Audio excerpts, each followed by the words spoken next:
अयूब खान की फौजी हुकूमत ने सोहरवर्दी साहब को गद्दार करार क्यों दिया था? जेल से लिखे गए खत में सारे राज फाश कर दिए। बेगम ने खत कहाँ तहरीर किया? हुसैन शहीद सोहरवर्दी का पुरअसरार हालात में इंतकाल। हामिद मीर का इंकशाफ। रोज़नामा जंग के कॉलम निगार और सीनियर सहाफ़ी हामिद मीर अपने कॉलम जेल से खतूत में लिखते हैं कि इस्लामाबाद की एक मशहूर शारा का नाम खयाबान सोहरवर्दी है।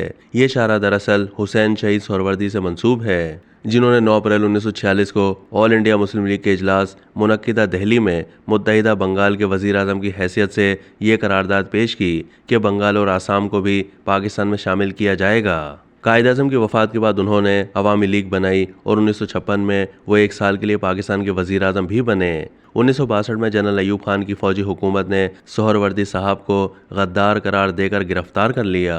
ये गिरफ्तारी एक ऐसे फौजी डिक्टेटर के हुक्म पर हुई जो 1947 में बरतानवी हुकूमत का तनख्वाहदार मुलाजिम था, जबकि सोहरवर्दी ने बरतानवी हुकूमत की ख्वाहिश पर बंगाल को हिंदुस्तान में शामिल करने के बजाय पाकिस्तान में शामिल करने का फैसला किया, जिसके बाइस बंगाल तकसीम हो गया। कायद-ए-आज़म के पाकिस्तान में हुसैन शहीद सोहरवर्दी को गद्दार करार देकर गिरफ्तार किया गया तो उन्होंने जेल से जनरल अयूब खान के नाम में खत लिखा।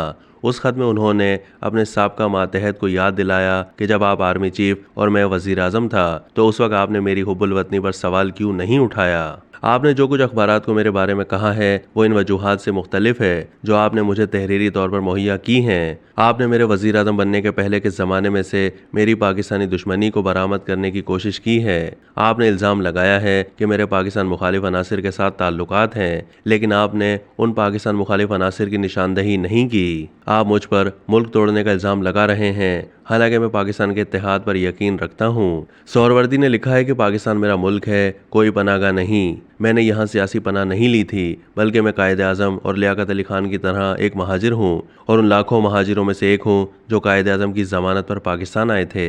आगे चलकर खत में सोहरवर्दी साहब ने जनरल अयूब खान को बताया कि आपने मुझे पाकिस्तान के खिलाफ किसी साजिश के इल्ज़ाम में गिरफ्तार नहीं किया, बल्कि आपने मुझे इसलिए गिरफ्तार किया है कि जो नया दस्तूर आप नाफिज करने वाले हैं उसको मैं कबूल नहीं करूँगा। आप जानते हैं कि अवामी लीग ज़राई इस्लाहात की हामी है। मैंने मशरक़ी पाकिस्तान में मुज़ारिईन के हुकूक़ के लिए तवील जिद्दोजहद की है और इसीलिए मगरबी पाकिस्तान के बड़े जागीरदार मेरे खिलाफ हैं। सोहरवर्दी साहब ने अफसोस के साथ लिखा कि आप मुझे भारत का एजेंट करार दे रहे हैं। हालांकि महात्मा गांधी के कातिल ने एतराफ़ किया था कि वो गांधी के बाद मुझे भी कत्ल करना चाहता था। सोहरवर्दी ने लिखा कि कलकत्ता के इंतहा पसंद हिंदू मुझे कई दफ़ा कत्ल करने की कोशिश कर चुके हैं, फिर मैं उनके साथ मिलकर पाकिस्तान के खिलाफ कैसे साजिश कर सकता हूँ। आखिर में सोहरवर्दी ने लिखा कि आज मुझे अपनी हुब्बुल वतनी का दिफा करते हुए बड़ी शर्म महसूस हो रही है। सोहरवर्दी साहब का जेल से लिखा जाने वाला ये खत बेगम शाइस्ता सोहरवर्दी इकरामुल्लाह ने अपनी किताब हुसैन शहीद सोहरवर्दी आ बायोग्राफी में शामिल किया है। सोहरवर्दी साहब 1956 के आइन की बहाली चाहते थे और जनरल अयूब खान 1962 में सदारती निज़ाम नाफिज करने की तैयारी में थे। उनके बंगाली वजीर कानून जस्टिस रिटायर्ड मोहम्मद इब्राहिम ने भी उस सदारती आइन की मुखालफत की और वजारत से इस्तीफ़ा दे दिया। फिर फौजी डिक्टेटर को जस्टिस मोहम्मद मुनीर मिल गए।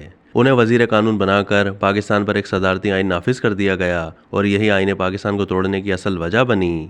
सदारती आइन नाफिज करने के बाद जनरल अयूब खान मशरक़ी पाकिस्तान गए तो जगह जगह सोहरवर्दी की रिहाई के लिए मुजाहरे किए गए। शदीद अवामी दबाव के बाद सोहरवर्दी साहब को रिहा किया गया।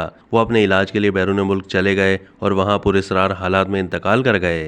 अब तक के लिए इतना ही। मज़ीद मालूमात के लिए डेली जंग के यूट्यूब चैनल को सब्सक्राइब कीजिए।